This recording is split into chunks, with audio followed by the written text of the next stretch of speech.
I want to take the time to introduce our speaker this evening. He is a wonderful, wonderful priest. I don't want to get his head too big.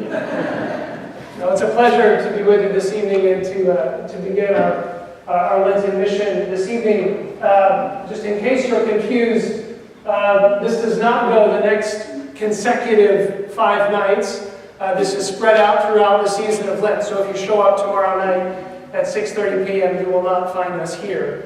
So I hope you can join us for the rest of the Mondays of Lent. The good news is that you don't have to listen to me every week. There will be a new speaker, a wonderful speaker on a topic surrounding this theme of unity, which I think is so important for us, both in our own kind of spiritual lives, in our life of faith, in our life as a community of faith in this parish, and in the life of the larger church, and even in the human family, among people of all faiths. So I really hope that you'll join us for all of those evenings. Before I jump into this theme this evening, I want to take just a quick stroll through some of the passages in Matthew's Gospel. This is Matthew chapter 8, verses 5 through 8, if you're taking notes. When Jesus entered Capernaum, a centurion approached him and appealed to him, saying, "Lord, my servant is lying at home, paralyzed, dreadfully suffering." He said to him, "I will come and cure him." The centurion said in reply, "Lord, I am not worthy to have you enter under my roof. Only say the word, and my servant will be healed." Matthew chapter 9, verse 18, while Jesus was saying these things to them, an official came forward, knelt down before him, and said, "My daughter has just died. But come, lay your hand on her, and she will live." Matthew chapter 9, verse 27, and as Jesus passed on from there, 2 blind men followed him, crying out, "Son of David, have pity on us." Matthew chapter 15, verse 22, behold, a Canaanite woman of that district came and called out, "Have pity on me, Lord, Son of David. My daughter is tormented by a demon." Do we notice a common theme in these passages from Matthew's Gospel? Every healing begins with an appeal, a begging of Jesus. "Come, heal my daughter. Come, get rid of this demon. Come and be with me. Come to my house even though I'm not worthy to receive you. Come." This is the cry of these people, a specific need. A need that they can't resolve on their own. And so they appeal to Jesus. This is how it begins, with the recognition of a need and the appeal for help. So friends, I don't know where you are in your own life of faith. I don't know what it is that you need in your life. I don't know what you're hoping for in this season of Lent. I don't know what brought you here tonight. I don't know what God is doing in your heart. I don't know what you're struggling with or wrestling with in your own life. I don't know what God is doing in your heart tonight. But what I do know is that God wants you here for a particular purpose. And that God wants to take you in this season of Lent someplace. That He wants to meet you here. But He wants to take you someplace else. He wants to show you something new. He wants to open your heart, open your mind to see something new. But He can't do that unless you are willing to do what these people did in the gospel passages. What do you want? What is it in your heart that is crying out for Jesus? What need do you have that you want Him to come and at least listen to, be attentive to? Because we can go through this whole season And if we haven't thought at all about what we want from Jesus, then there is a very good chance that we will end up on Easter Sunday no different than we began last Wednesday. We have to ask, what do we want from Jesus? What are we asking from God? And so, before I go any further, let's take a moment, just a couple moments of silence, to consider that question for yourself. If Jesus were to walk by, what would you call out to him? What do you want from him?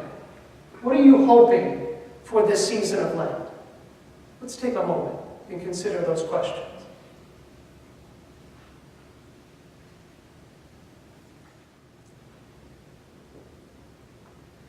It's good for us, silence.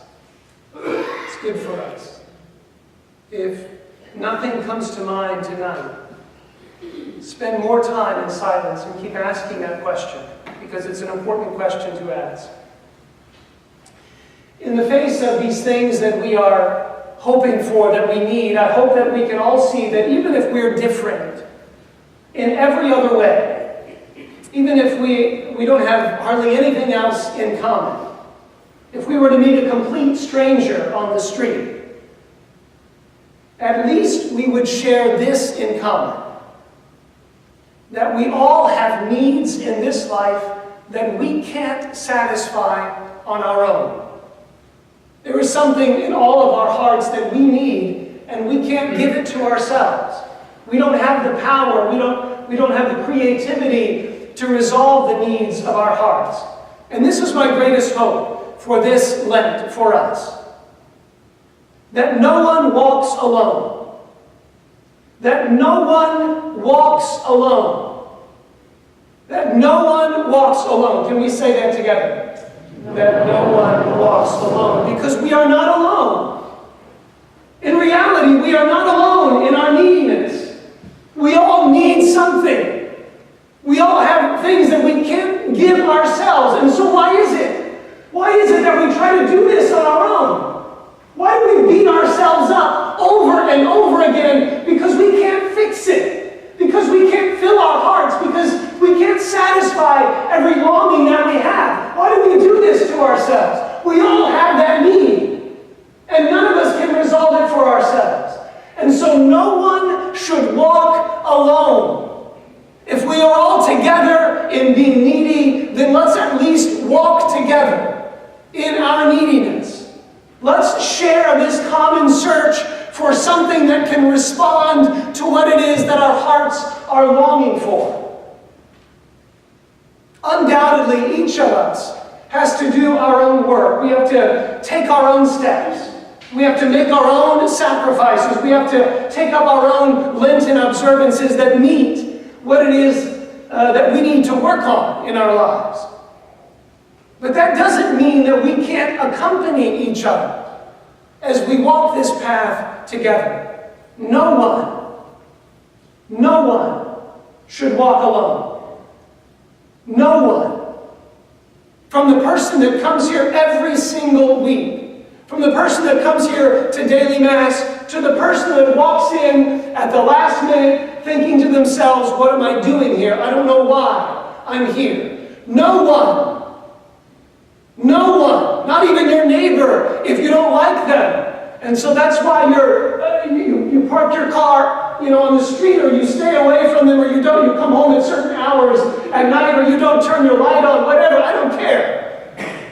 Even your neighbor who you do not like should not have to walk alone. No one. Friends, if we look in our world today, we look at the pain that people are experiencing and the pain that people express in violence and hatred, it is because they are walking alone. Because we are not caring for them. Because we see their need and we say they'll figure it out. But they're not. And who in this world will help them? If not us, who will walk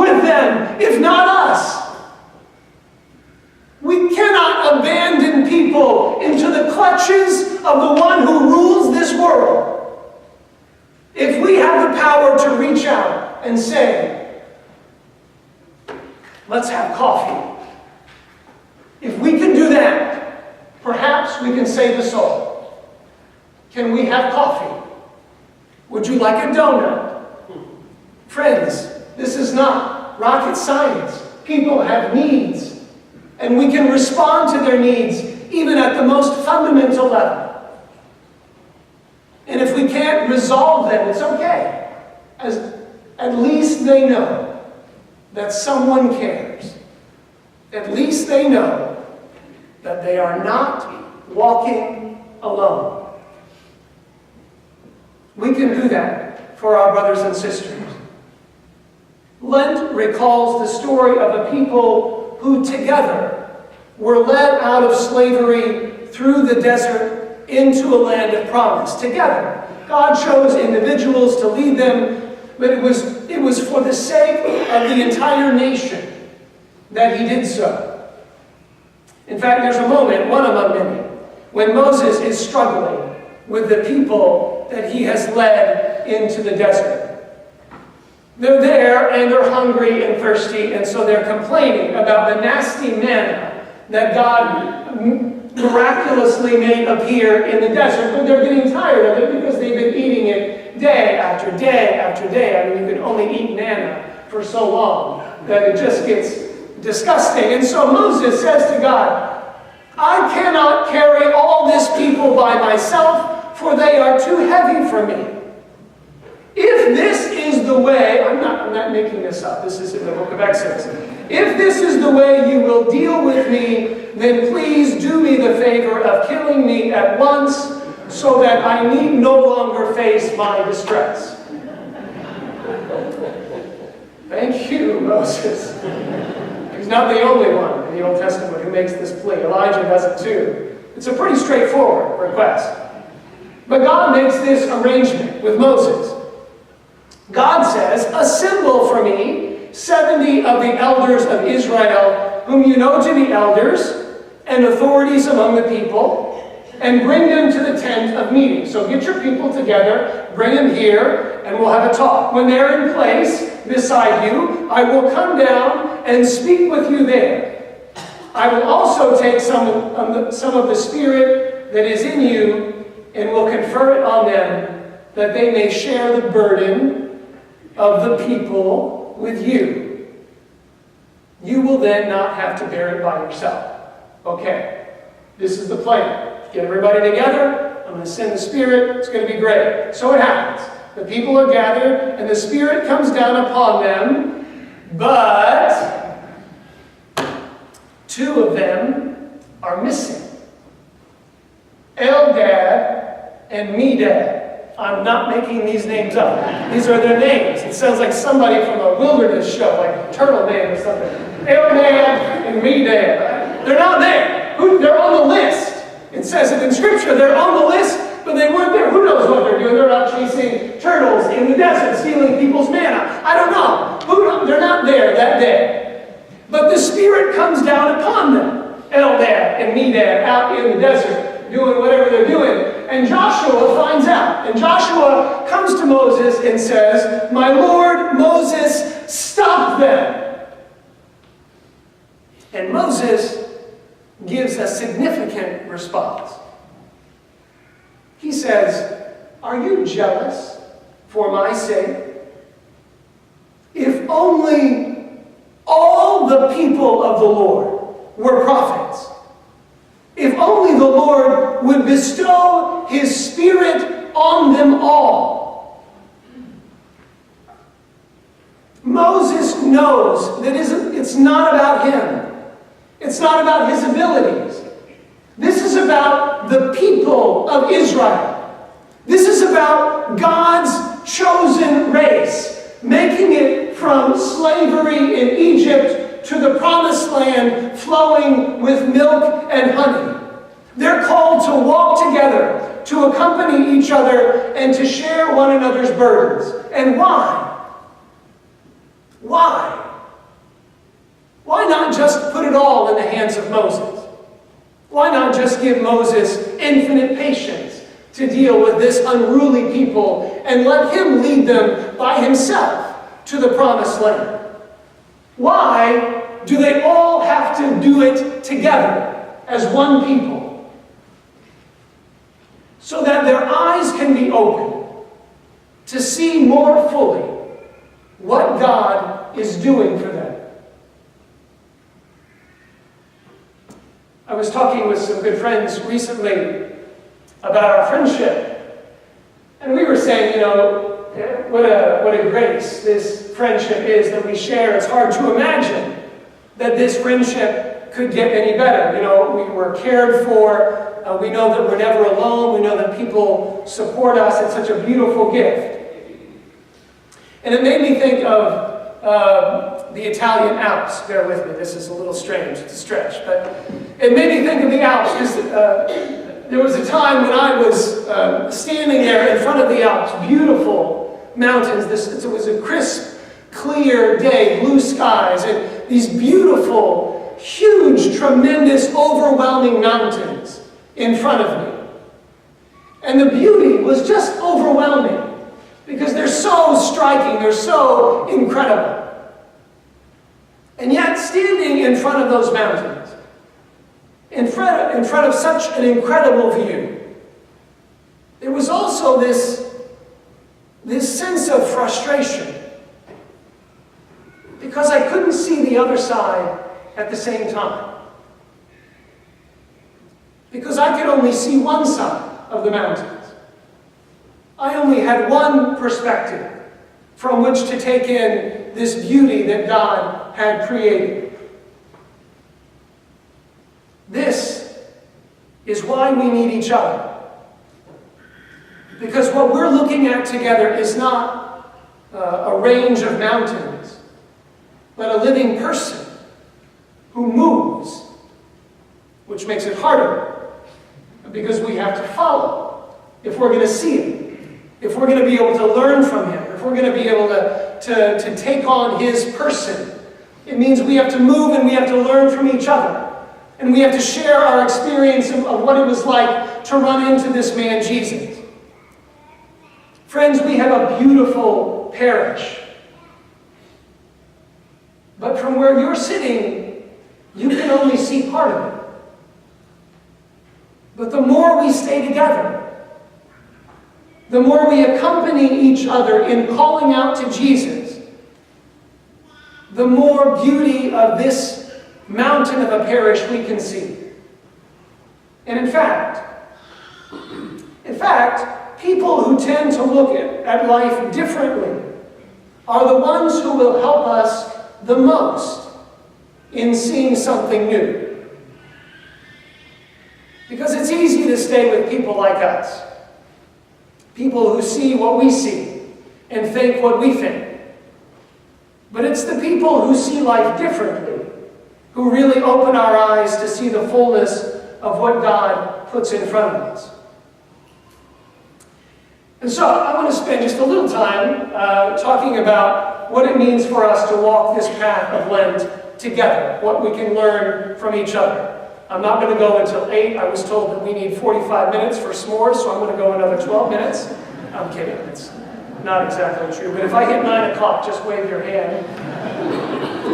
Walking this path of Lent together. First, it means that we have to pay attention to the needs of the people around us. We can't sprint through the desert or up the mountain if there are people behind us who can barely walk. And in the end, this is good for us.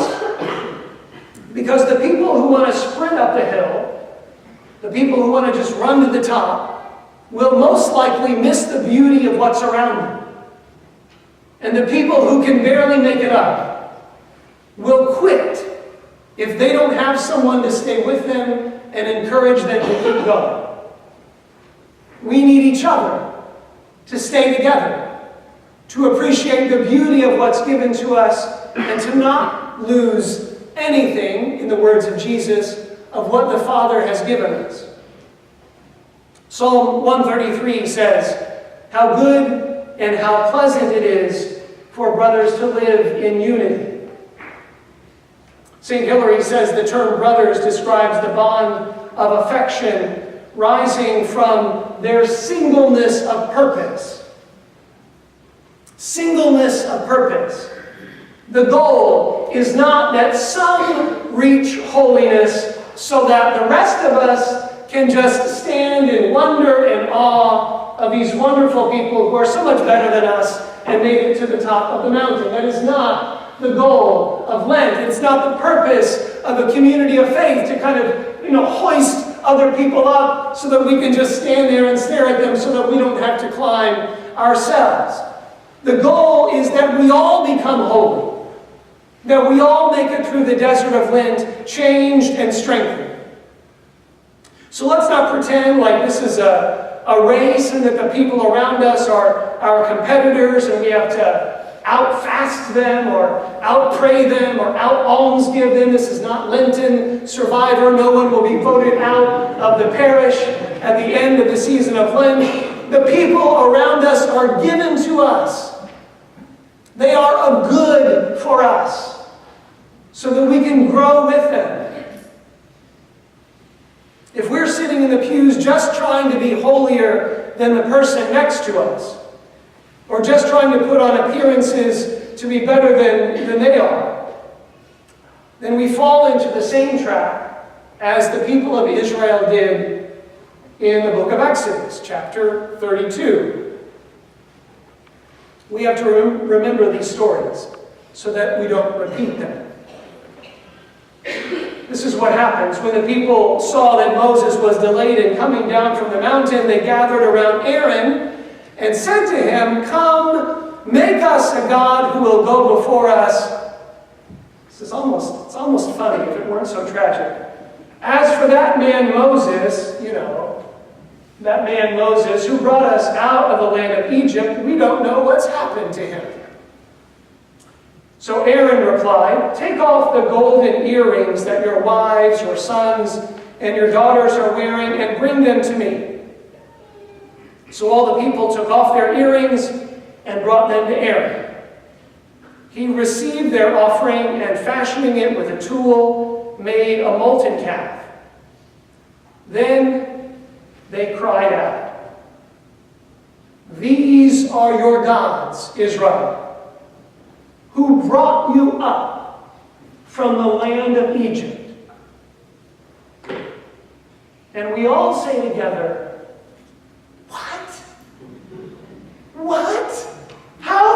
What? How does this happen?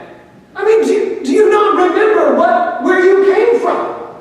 You don't remember the fact that you were in slavery.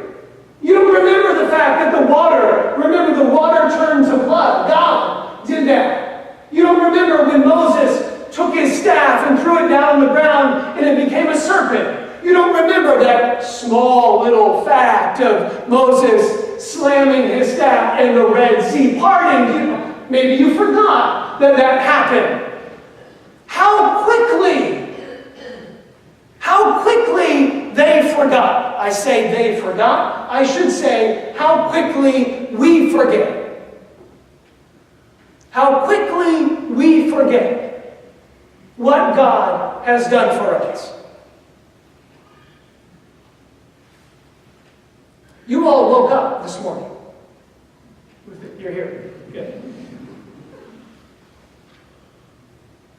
You're here because God wants you here. Because in this moment, God holds you in existence. God is thinking about us right now. If God were not thinking about us, we would cease to exist. How many of us today, don't raise your hand. How many of us today, at any moment, thought, I am here because God wants me here, because God is thinking about me?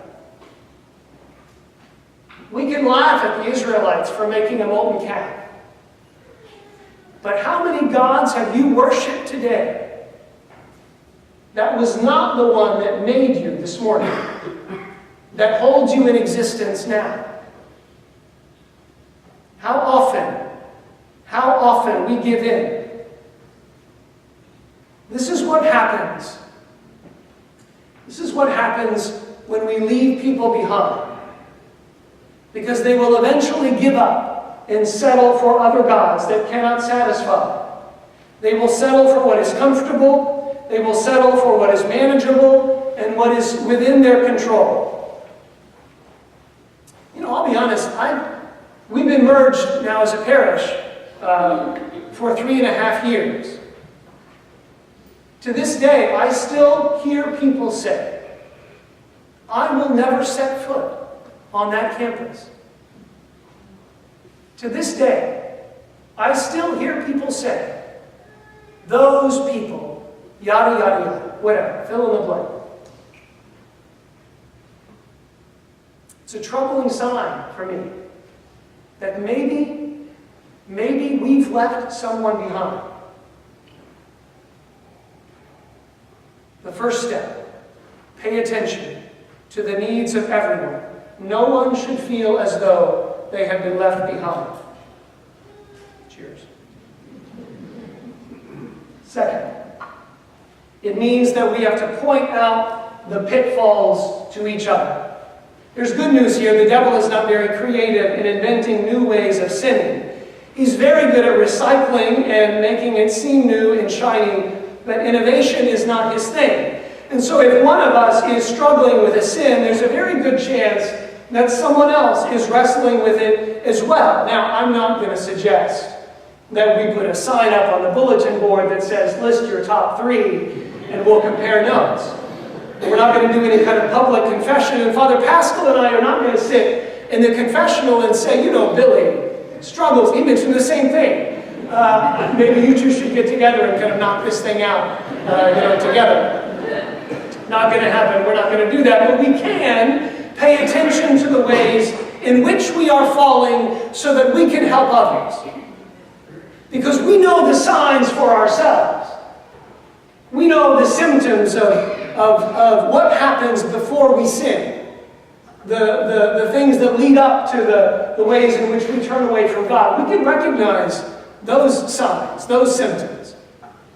And so we should be aware of how that's happening. St. James says this, therefore confess your sins to one another and pray for one another, that you may be healed.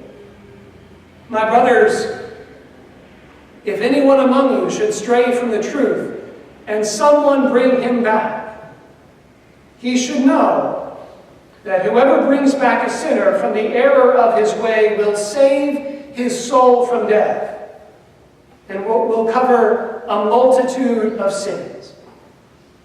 Look, friends, sin divides our hearts enough. Let's not allow it to tear us away from each other.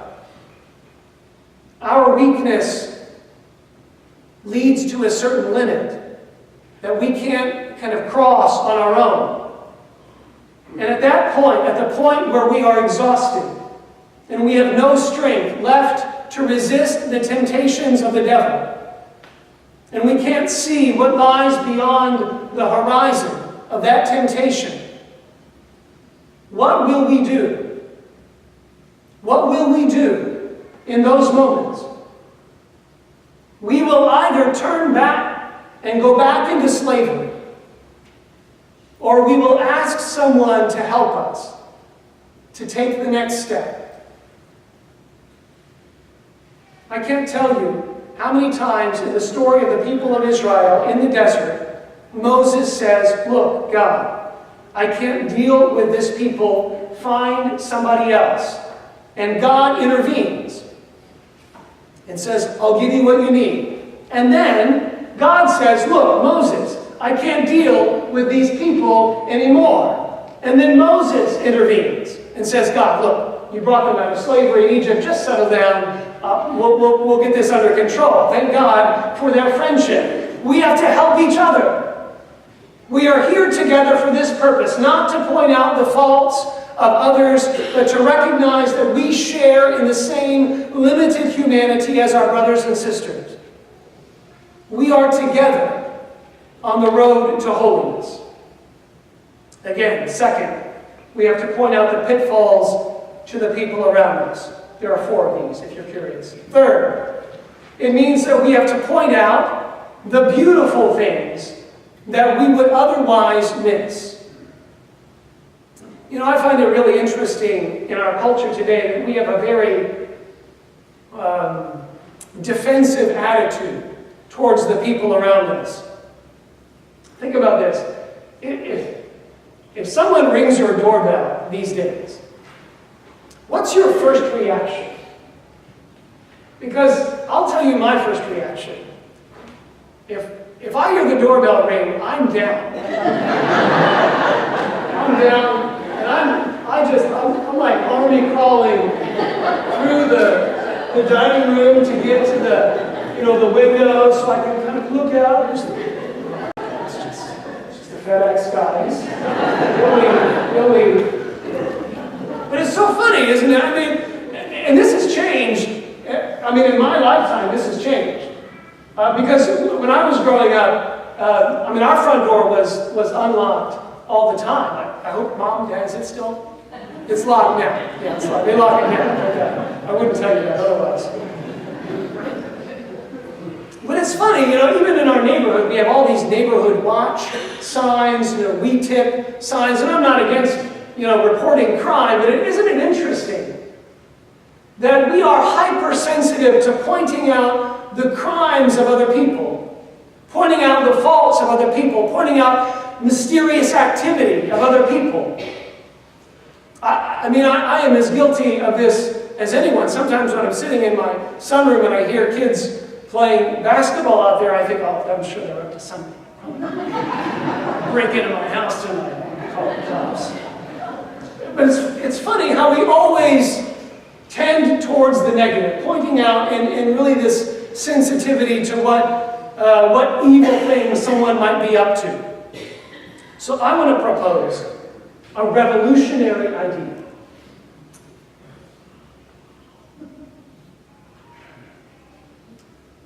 Pay attention to the good things that people are doing. That's it. Maybe it's not so revolutionary.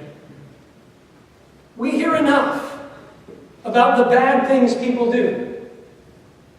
Let's start talking about the good things that people are doing. There are a lot of good things that people are doing. So let's start talking about them. So, during the season of Lent, and probably beyond, in the back of both churches, there will be little sheets of paper where you can write down a good work that you have witnessed from one of your brothers and sisters in the parish or in this community. You don't need to write their name. You don't have to, write the details of where it happened. Don't take pictures or anything like that. Just give us a synopsis of what good thing you witnessed and drop it in the collection or in the basket that will be next to those sheets. And we'll find a way to share those things on our website, on Facebook, in the bulletin, in homilies, who knows, where these good things might pop up.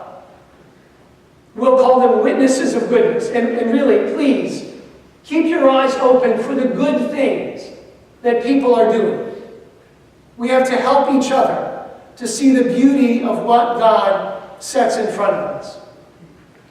That's third. Point out the beautiful things. Fourth, and finally, it means that we have to care about the people that we're walking with. Sorry. We have to care about each other. It's a bummer.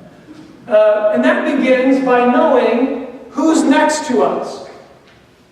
It happens in every parish that we get in a routine of attending a particular Mass, sitting in a particular pew, volunteering for particular ministries, and as a result, even though there are almost 700 families in our parish, we tend to interact with about 10 or 20. A very small group. Probably if some of you went to a different Mass, you would think that you were in a different city. It's good for us to be aware of the people around us. But we are not, because we are not walking this path of Lent only with people we know. and only with people who think like us, and only with people we like. We are being asked to walk this path together with all those whom God places in front of us. And so this is the time to get to know the people that you belong to, because we belong to each other. And there's no better time to start than now. So we're going to do this, and then we're going to come back. So right now, after I finish giving you the instructions, take a moment and find someone in this church that you do not know, whose name you do not know. Ask them three things: their name, their social security number, just the PIN number for their credit card would be great. Write that on the good worksheet. We'll take care of it from there. Three things: their name, the most beautiful thing they've seen, and the most beautiful thing they've never seen in person. Their name, the most beautiful thing they've seen, the most beautiful thing they've never seen in person. Name, most beautiful thing they've seen, most beautiful thing they've never seen in person. Someone whose name you do not know. Okay? We'll do this, we'll come back together. Okay? Go. Way too much happiness. It's got to stop. All right, the last thing, the last point that I want to make this evening is that there is one who does not want us to walk in this season of Lent at all. There is one who does not want us to walk together. There is one who does not want us to take any steps during this season of Lent. There is one who wants us to stay in slavery, to live our faith in fear that if we profess it, we will be mocked or silenced. There is one who wants to tear our community apart and turn us against one another and think that we are all alone and dependent on ourselves alone. The devil will tell us that we are not strong enough to do this, that we are not strong enough to leave the slavery of sin in Egypt. The devil will point out differences and use them as obstacles to keep us apart. The devil will exploit our weaknesses and he will make us doubt our strength. He will say to us, as he said to Adam and Eve, "You will become like God." He will say to us, as he said to Jesus, "I will give you power if you will just kneel before me." He will promise wisdom and wealth and worldly fame, none of which he can deliver in a lasting way. And what weapon do we have to fight off his attacks? Not the strength of will or the craftiness to outsmart him, not bunkers to defend ourselves or hold ourselves up in. The weapons that the church arms us with in this season are prayer, fasting, and almsgiving. Weapons that point not to our strength, but to the strength of God, to whom we belong. Because Lent is not a display of our power. It's a display of God's power in us. And so there's nothing more for us to do in this season but to depend. To depend on God and to depend on each other, to hold us together when everything seems to be pulling us apart. It's a time for patience and forgiveness and compassion towards those who are not like us, but who desire what we desire. And so let's discover together the beauty, the full beauty of the mountain of God's presence that is set before us during this season. And let's pray in the words of the prophet Isaiah. In days to come, the mountain of the Lord's house shall be established as the highest mountain, and raised above the hills.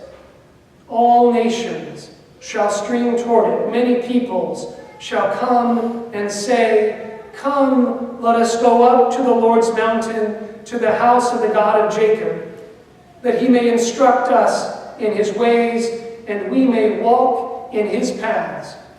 For from Zion shall go forth instruction, and the word of the Lord from Jerusalem. He shall judge between nations and set terms for many peoples. They shall beat their swords into plowshares and their spears into pruning hooks.